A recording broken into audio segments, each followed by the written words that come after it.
सहना भवतु सहनौ भुनक्तु सह वीर्यं करवावहै तेजस्विनावधीतमस्तु मा विद्विषावहै। ॐ शान्ति शान्ति शान्तिः। अखण्डमण्डलाकारं व्याप्तं येन चराचरं तत्पदं दर्शितं येन तस्मै श्रीगुरवे नमः।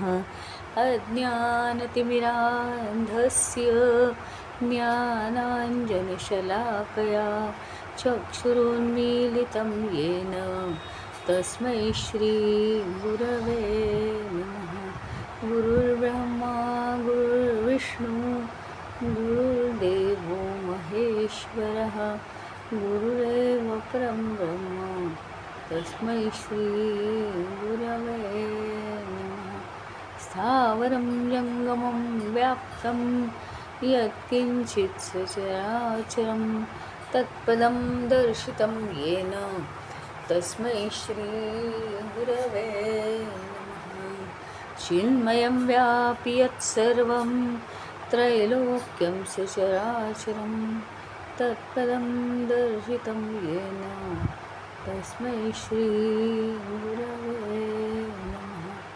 त्वमेव माता च पिता त्वमेव बन्धुश्च सखा त्वमेव विद्या द्रविणं त्वमेव सर्वं मम देवदेव त्वमेव सर्वं मम देवदेव।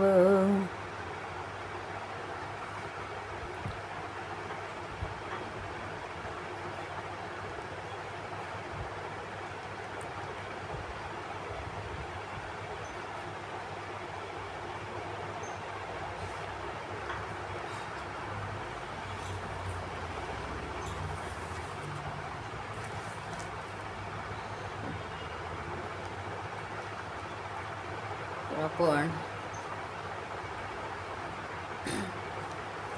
भृगुवल्ली आपण बघतो आहोत, त्याच्यामध्ये भृगुपुत्र वरुण ऋषींचा पुत्र भृगु त्यांच्याकडे गेलेला आहे की आता मला ब्रह्म काय हे शिकायची इच्छा आहे, तर मला तसं शिक्षण तुम्ही द्या. पण त्यांचं आपलं एकच पालुपद आहे की तप हे ब्रह्म आहे, तप हे ब्रह्म आहे आणि तू तप कर.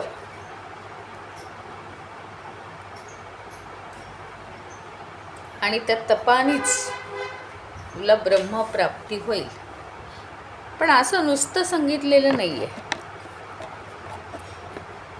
तर त्यासाठी त्याला विषय दिलेले आहेत.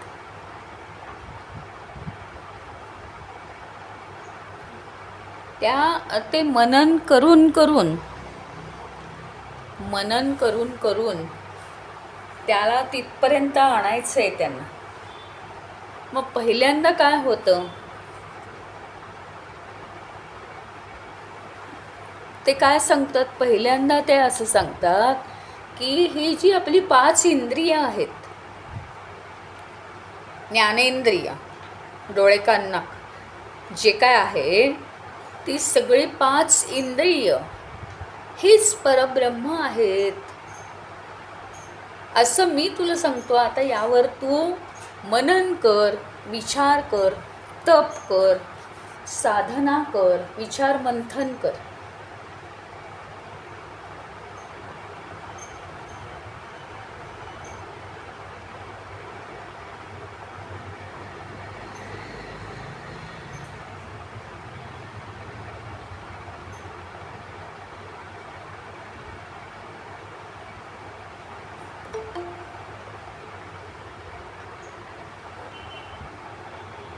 मग आता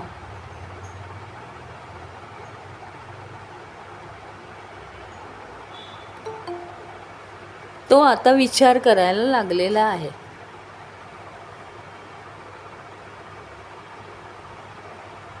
आणि ज्याप्रमाणे आपण शिकलो, चक्षु आणि श्रोत्र म्हणजे कान आणि डोळे ही सगळ्यात महत्त्वाची इंद्रिय आहेत.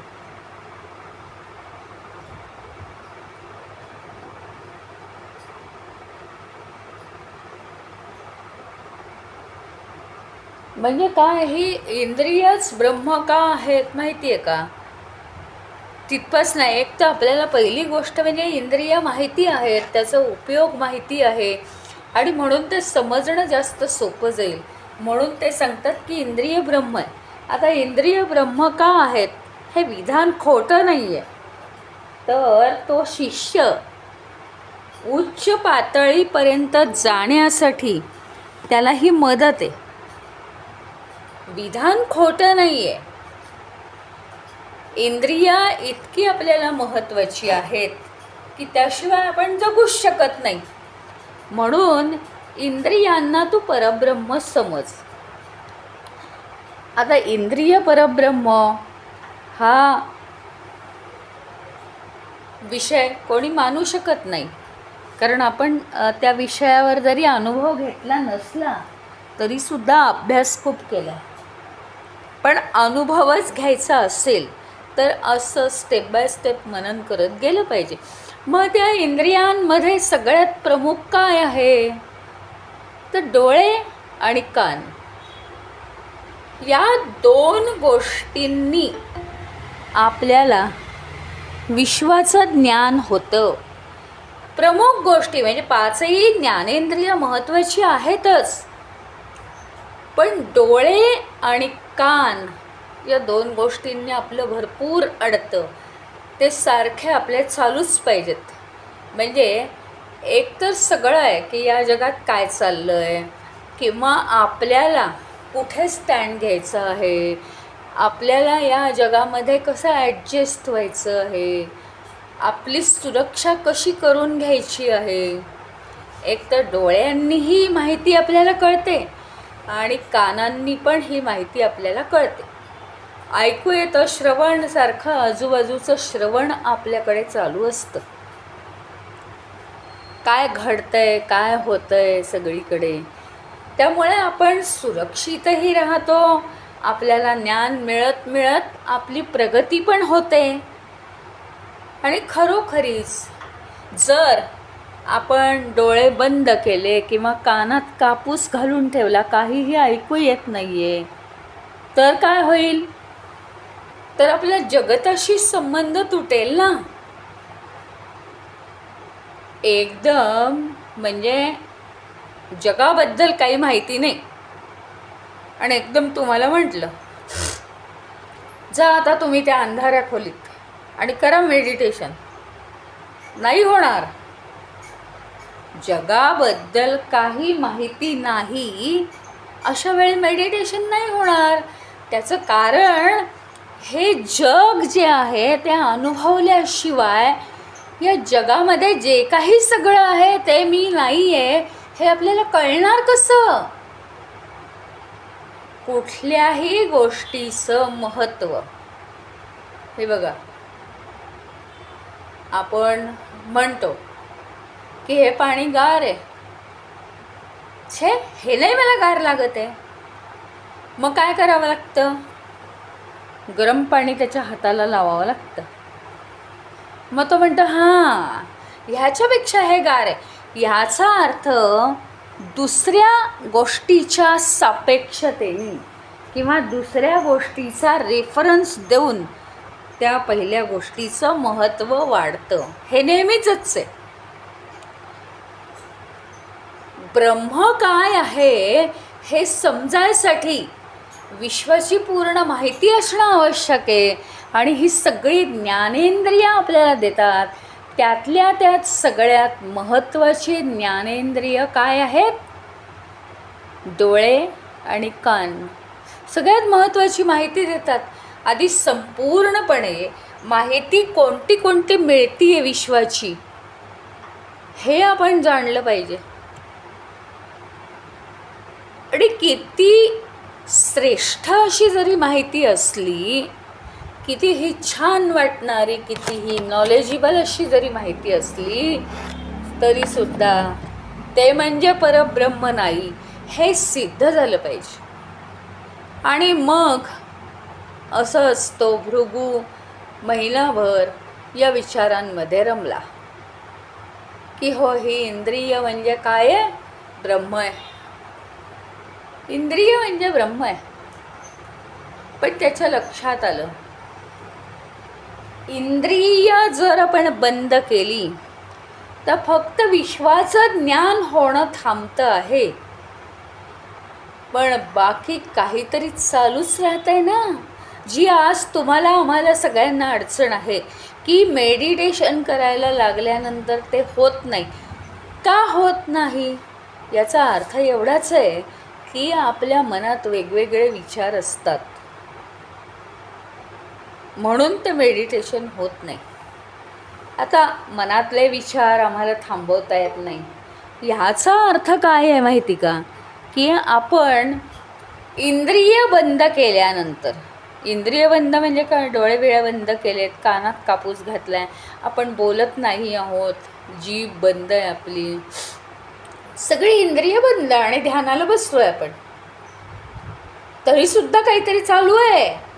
काहीतरी चालू आहे, ते मात्र आपल्याला कळत नाही. काय चालू आहे?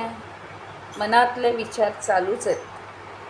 म्हणजे एक अशी व्याख्या आहे ना, ते परब्रह्म प्राप्त केल्यावर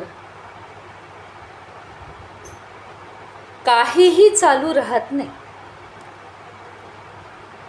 एका अर्थाने. नाही तर त्याचा विपरीत अर्थ घेऊ नका. मग ज्यावेळी त्या ठिकाणी मन, बुद्धी, चित्त, अहंकार सगळे झोपलेले असतात आणि मला ज्या अर्थी कळत नाही काही, तेव्हा ते परब्रह्म आहे असं म्हणतात. तर मग मी अजून त्या अनुभवात नाही, हे त्या ऋषींच्या, त्या भृगूच्या लक्षात आलं. मन चालू आहे किंवा वाणी कुठल्या तरी जपामध्ये चालू आहे आणि बाकीची इंद्रिय बंद केली आहेत. मग हे लक्षात आलं की हे काय समाधान होण्यासारखं नाही आहे, हे काही बरोबर नाही. हे नंतर लक्षात आलं. मग पुन्हा गेला वरुण ऋषींकडे की मला परब्रह्म कसं आहे हे सांगा. आणि मग त्यांनी आता दुसरा मार्ग सांगितला. तम होवाच यतो वा इमानी भूतानी जायन्ते. भूतानी जायन्ते, भूतजन्म घेतात. येन जातानी जीवंती, त्याच्याचवर ते जीवन जगतात. प्रत्ययंत अभिसंविशन्ति तद विज्ञानस्त्यम तद ब्रह्मेति. मग आता हे आपल्याला आधी गेलेलं आहे, तेच पुन्हा सांगितलं. आता जर इंद्रिय म्हणजे ब्रह्म नाही,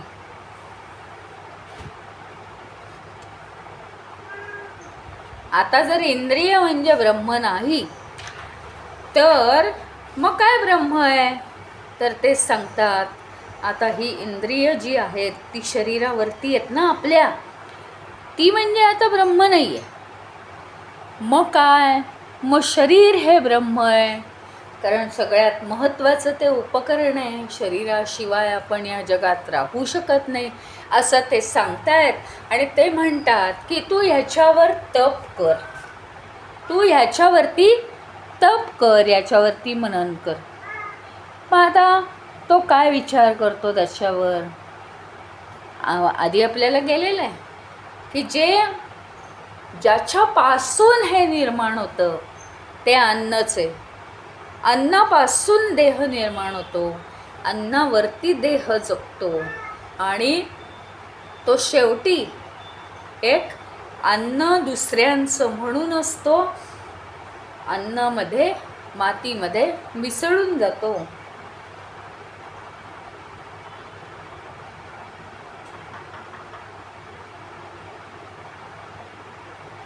हे सगळं जाणून घेतो. म्हणजे काय आहे हे का जाणायचं आहे ते आपल्याला नंतर कळेल. हां, हे का जाणायचं आहे हे आपल्याला नंतर समजेल. पण हे जाणणं अतिशय महत्त्वाचं आहे. आत्ताच सांगितल्याप्रमाणे जरा आम्हाला जीवनाचे अनुभव नसतील ना तर प्रत्येकालाच जन्माला वनातच घातलं असतं आणि कर तू आता तप आणि मुक्त हो असं म्हटलं असतं ना. पण मग पुढच्यांची तयारी काय? ज्यांची हे जास्त राहिली आहेत वासना, त्यांच्यासाठी पण कोणीतरी गुरु पाहिजेच. म्हणजे ती शेवटी माया ही चालू राहिली पाहिजे. म्हणून कशाचा उपयोग होतो आहे मायेसाठी. आणि हे का करायला सांगितलं आहे माहिती आहे का? इंद्रिय मग शरीर, त्याचं कारण आहे. हे शरीर इतकं महत्त्वाचं आहे की या शरीराशिवाय मी राहूच शकत नाही. मग इतकं जर ते महत्त्वाचं आहे तर ते म्हणजेच मी आहे असं जे मला वाटतं आहे. प्रत्येक गोष्ट म्हणजेच मी आहे. मी जर डोळ्यांनी एखादी गोष्ट बघायला लागलो तर मी माझ्या डोळ्यांनी आज एक गोष्ट पाहिली असं मी नाही म्हणत, मी बघितली म्हणतो. म्हणजे डोळे म्हणजे मीच. हे जे आपल्याला वाटतं आहे ह्याच्यापासून आपण लांब कसे होणार? म्हणून या सगळ्याचा वेगवेगळा विचार त्यांनी करायला सांगितलेला आहे. आता ह्याचाही तो विचार करतो. गुरुची आज्ञा, वडील म्हणजे वडील नाही, पूर्वी असंच होतं, वडीलच गुरु असायचे. तर गुरुची आज्ञा म्हणून त्यांनी ते मनन केलेलं आहे. आणि तो म्हणतो हे मला समजलं पण माझं समाधान नाही होते. शरीर हे ब्रह्मापासून सगळ्या वस्तू तयार झाल्या आहेत म्हणून ते ब्रह्म असू शकेल. पण त्याचा ब्रह्म अनुभवण्याच्या बाबतीत मला काहीही उपयोग होत नाही आहे. मग पुढे ऋषी सांगतायत त्याला की अन्न हे ब्रह्म आहे, शरीर हे ब्रह्म नाही तर अन्न हे ब्रह्म आहे. त्याचाही आपला पाठ झालेला आहे की अन्नापासून सगळं होतं, अन्नापासून शरीर बनतं, अन्नापासूनच मन बनतं, अन्नापासूनच बुद्धी बनते. तुम्ही काही खाऊ नका, सारखं उपाशी राहा. मुलांच्या बाबतीत हे होतं, ही भाजी आवडत नाही, ते आवडत नाही. मग आई म्हणते नाही सगळं खायला पाहिजे, मग ती काहीच देत नाही त्याला. ज्या दिवशी काहीही खाल्लेलं नसतं त्याची बुद्धी चालत नाही, डोकं चालत नाही.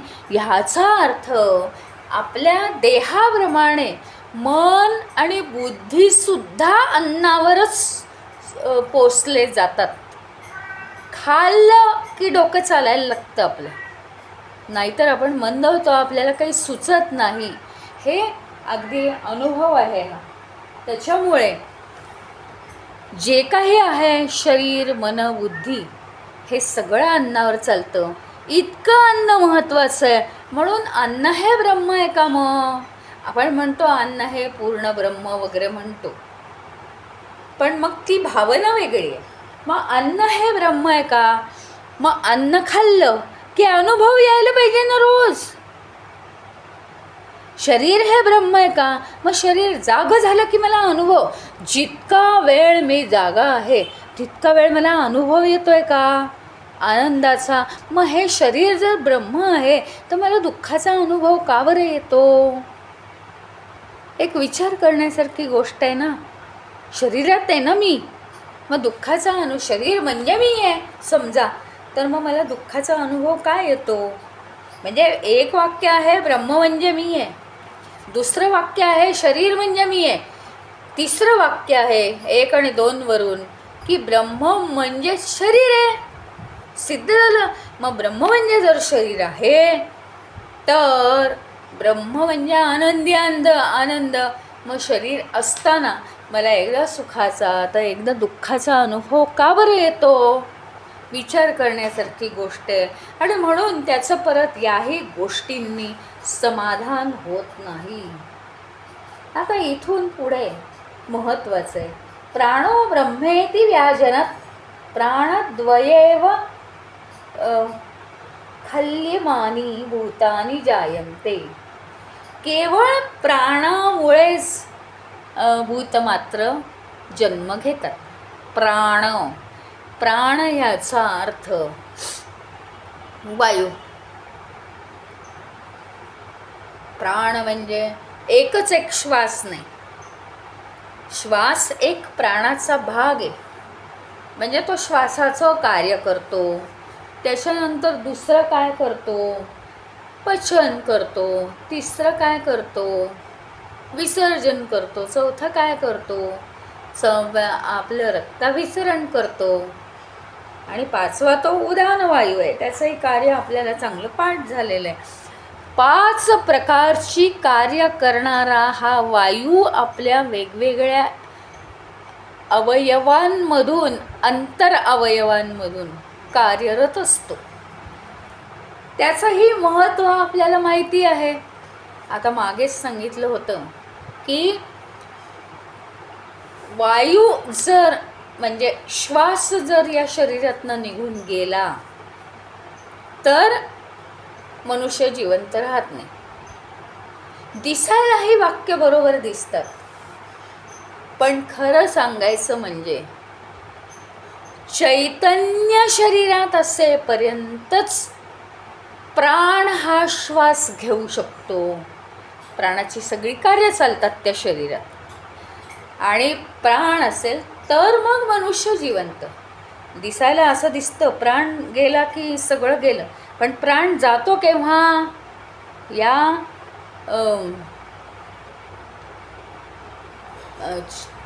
चैतन्याच्या मागोमाग प्राण जातो. त्याला जावंच लागतं.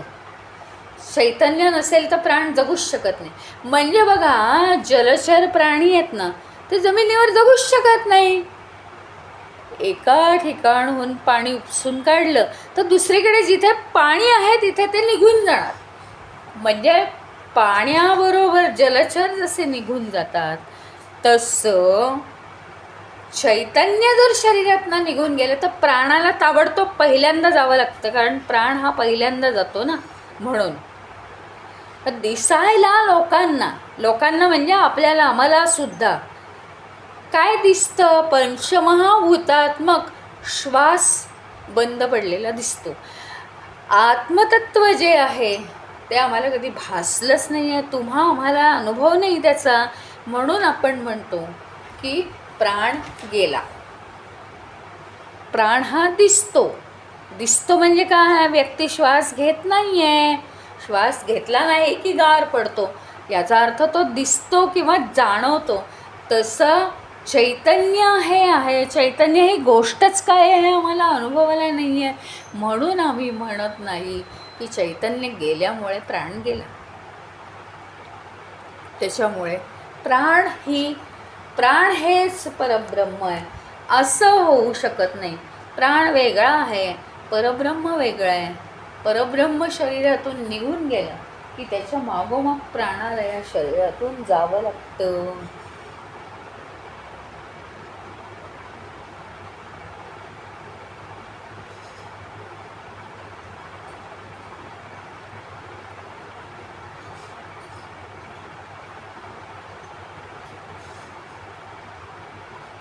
जीवनाचं जे अस्तित्व आहे, आपल्या जीवनाचं अस्तित्व ते प्राणामुळेच टिकवलं जातं.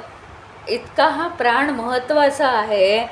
पण इतका जरी तो प्राण महत्त्वाचा असला तरीसुद्धा प्राण हे ब्रह्म असू शकत नाही. तर मुलाचं समाधान होत नाही आहे. तो अजून त्याच्यावरची विचार करतो.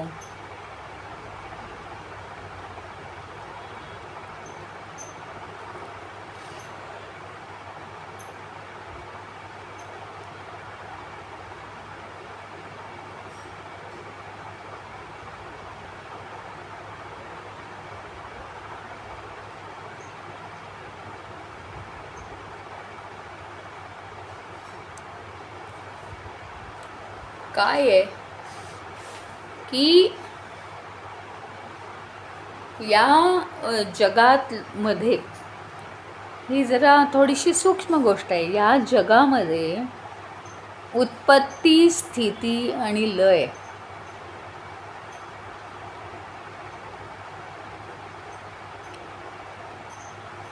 माणसाची उत्पत्ती, स्थिती आणि लय याचं कारण काय आहे? कारण म्हणजे हे सगळं कशामुळे चालतं? केवळ प्राणामुळे, वायूमुळे. तर ब्रह्म करतं का उत्पत्ती? ब्रह्म करतं का स्थिती? नाही, ब्रह्म नाही करत, काहीच नाही करत. इलेक्ट्रिसिटी ट्यूबला पेटवते का? इलेक्ट्रिसिटी फॅन, कूलर यांना पेटवते का? चालू करते का इलेक्ट्रिसिटी? अशी हात लावते प्रेमाने आणि चालू करते फॅन, असं होतं का? काहीच होत नाही ना, काहीच होत नाही, काहीच होत नाही. मग इलेक्ट्रिसिटी जसं काही करत नाही तसं हे परब्रह्म काहीही करत नाही बरं का. परब्रह्म काहीही करत नाही. मग उत्पत्ती, स्थिती आणि लयाचं कारण काय आहे? तर प्राण आहे. मग जर उत्पत्ती, स्थिती, लयाचं कारण प्राण आहे तर ते ब्रह्म नाही. कारण ब्रह्म हे कशाचंही कारण नाही आहे. कशाचंही कारण नाही ब्रह्म. आमच्या जन्माचं कारण ब्रह्म नाही आहे. आमच्या जन्माचं कारण आमच्या वासना आहेत. सगळं पंचमहाभूतात्मक आहे. जन्माचा हेतू परब्रह्म साधन आहे. जन्माचं कारण परब्रह्म नाही आहे. मग प्राण हे सुद्धा ब्रह्म असू शकणार नाही.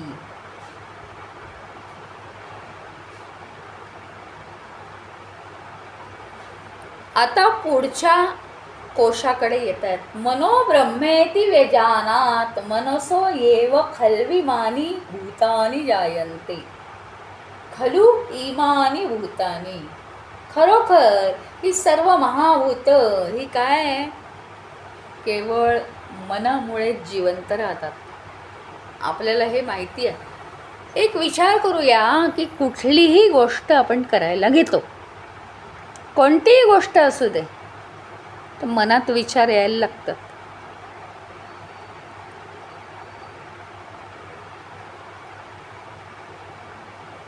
हे कसं करायचं आहे? एखादी क्रिया करायची, ते कसं करायचं आहे? कोणत्या वेळी करायला पाहिजे? काय केलं पाहिजे? काय काय साहित्य घेतलं पाहिजे? साधं एखादं नातेवाईकांना पत्र टाकायचं आहे, कुठलं जरी फंक्शनचं आमंत्रण करायला आहे. नाही हे शब्द बरोबर नाहीत, असं करू तसं करू. मग हे सगळे विचार कुठे चालतात? मनामध्ये चालतात. कुठल्याही गोष्टीवर विचार केल्याशिवाय किंवा मनात विचार आल्याशिवाय आपण ती गोष्टीची कृती करत नाही. म्हणजे शेवटी सगळं जरी थांबलं तरी मनातले विचार हे थांबत नाहीत. मन हे मुख्य आहे. अहो, जन्म घेण्यासाठी सुद्धा मन ही दुनिया निर्माण करतं सगळी. मन सगळ्यात मुख्य आहे. त्याच्यामध्ये विचार येतात.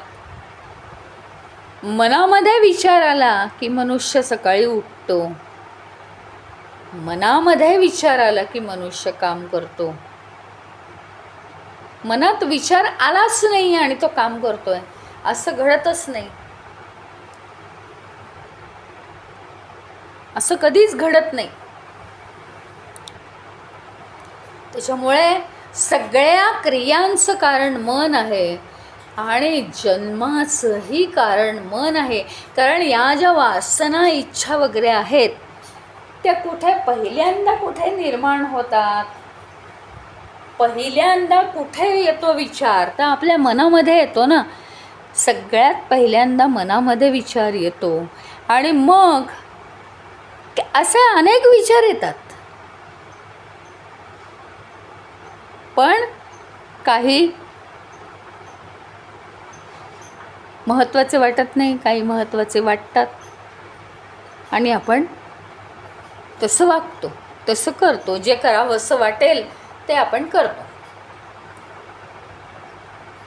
सगळे विचार मनात आल्याशिवाय कृती होतच नाही. अगदी सकाळी उठल्यापासून तुम्ही पहा,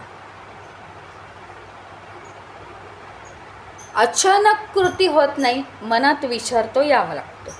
इतकं हे मन महत्त्वाचं आहे.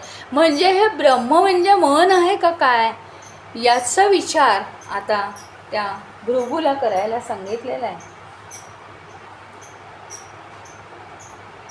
कुठलीही निर्मिती करायची असेल, साधं आपल्याला पत्र लिहायचं आहे, आता कोणाला तरी फोन करायचा आहे, मग ह्याचं नाव काय आहे, मग ते टाईप करायचं आहे.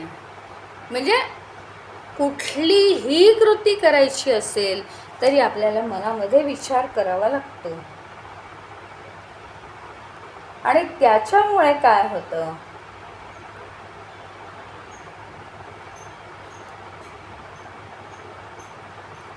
मन एक आपल्या जीवनाला बैठक घालून देतं.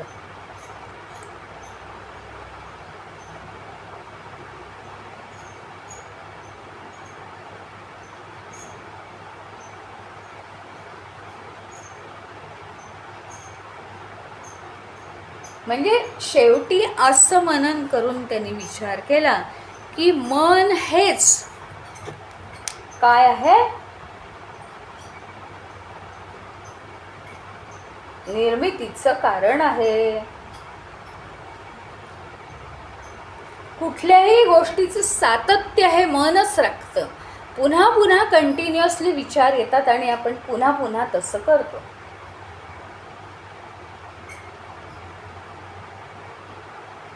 मन हे जेव्हा जीवनापासून विभक्त होतं तेव्हा आपल्याला मुक्ती मिळते.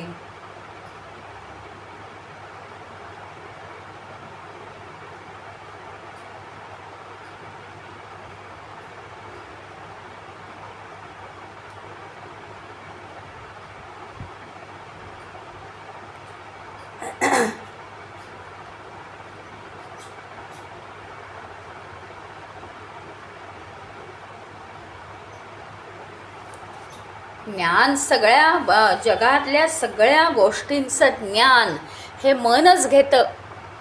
मन नसेल तर काही उपयोगच नाही आहे. म्हणजे मन हे अशा रीतीने परब्रह्म आहे का, याचा विचार आता तो करतो आहे. कित्येक गोष्टी अशा आहेत की मनामध्ये त्याचा आराखडा आपल्याला करावा लागतो, हे असं करायचं आहे. आणि सगळं जगातलं जे भौतिक ज्ञान आहे, कुठल्याही प्रकारचं भौतिक ज्ञान, म्हणजे तुमचं कम्प्युटर मोबाईल असू दे किंवा कोणती आपण मशीन्स आणतो, इन्स्ट्रुमेंट्स आणतो, त्याचं सगळं डेमॉन्स्ट्रेशन पाहून आपल्याला मग करता येतं. त्याच्या ॲक्शन्स, ते कसं चालवायचं, कोणतं मिक्सर, ज्युसर असेल, काही अजून असेल, वॉशिंग मशीन असेल, वेगळं असेल, कसं ते हे करायचं, यूज करायचं. सगळ्या गोष्टींचं ज्ञान, कोणत्याही कठीण परिस्थितीत कसं राहायचं, हे सगळं ज्ञान आपण कशाच्या साह्याने अनुभवतो, तर मनाच्या साह्याने. मन आपल्याला खूप मदत करतं. मन हे कायम राहतच. माणूस एकटं राहू दे, माणूस 10 जणांमध्ये राहू दे, त्याच्याबरोबर मन मैत्रिणी राहत असतं. इतकं मन महत्त्वाचं आहे. त्या मनामुळे आपल्याला आपल्या अस्तित्वाची जाणीव होत असते.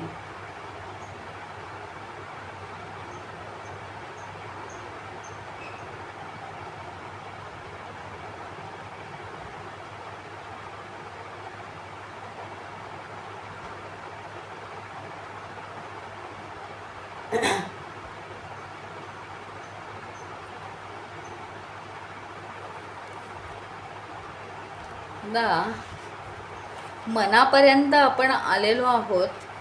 इथे 4 अनुवाक संपलेले आहेत. थोडासा पुढचा महत्त्वाचा भाग आहे, तो आपण उद्या घेऊया. आता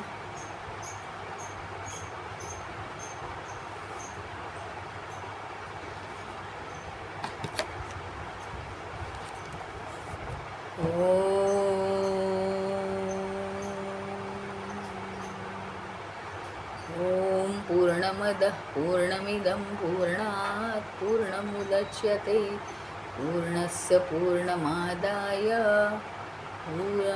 पूर्णमेवावशिष्यते। ॐ शान्ति शान्ति शान्तिः। हरि ओम श्री गुरुभ्यो नमः। हरि ओम।